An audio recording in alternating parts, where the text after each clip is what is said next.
richesse, et puis voilà. Ensuite, on se resserre, au fur et à mesure qu'on se rapproche du Gabon, ce que j'appelle les sous-régionaux. Donc nos amis camerounais, congolais, béninois et autres, que pensent-ils de nous? Ils pensent que le Gabon est effectivement une terre d'opportunité, mais que les Gabonais sont des paresseux. C'est pas moi qui dis, vous-même vous avez entendu ça, que vous avez l'impression que c'est quelque chose qui vit. Donc n'oubliez pas, les idées qu'on reçoit construisent notre courage. Donc si nous voulons vraiment conquérir le monde et être le phare du continent africain, puisque nous sommes déjà le phare spirituel de l'Afrique, il faut qu'on se débarrasse de certaines considérations. Et nous-mêmes, que pensons-nous de nous-mêmes? Nous pensons que nous sommes face à un mur et que nous n'arrivons plus à escalader ce mur. Et c'est le fameux « on va encore faire comment ». Est-ce que vous vous imaginez ça? Alors, pour vous montrer la différence, au Gabon, on dit « on va encore faire comment ». Au Cameroun, on dit quoi? Impossible n'est pas camerounais.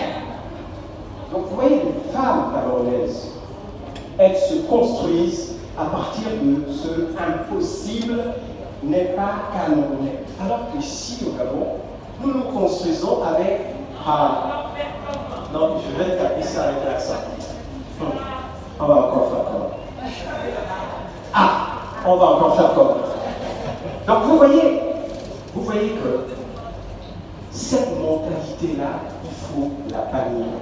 Toutes les considérations qui vous disent que non, la femme est émotive, moi je pense que l'émotion de la femme, ou l'émotivité, ou tout ce que vous voulez sur la femme, c'est important. Ça agit comme un capteur pour vous permettre de mieux contrôler le monde et de mieux ressentir les choses qui ne se sont pas encore manifestées. Je vous prends un exemple. J'arrive avec un ami à la maison, et puis on discute de tout et de rien, on lui fait la bouffe. Et puis quand il s'en va, ma femme me dit « je n'aime pas trop ce gars-là, je ne le sens pas. » Je dis « non, je ne l'aime pas, je ne veux plus que tu l'amènes ici. » Après je lui dis « mais je ne connais même pas. » Non, mais c'est juste comme ça.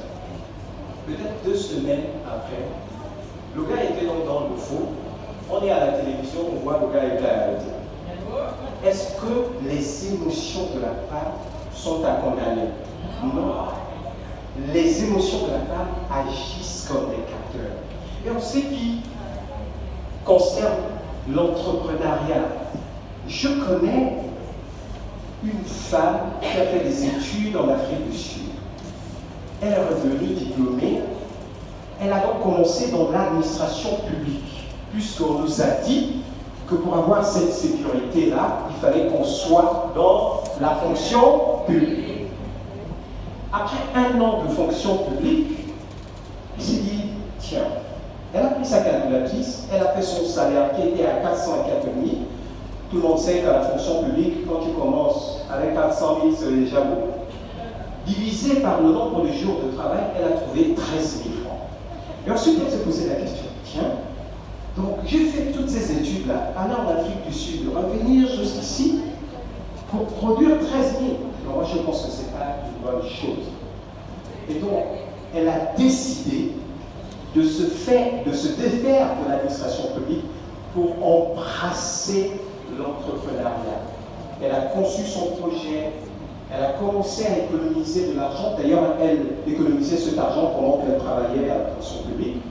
Et à un moment donné, quand son mari a senti que le projet prenait corps, je suis en train de vous donner la technique.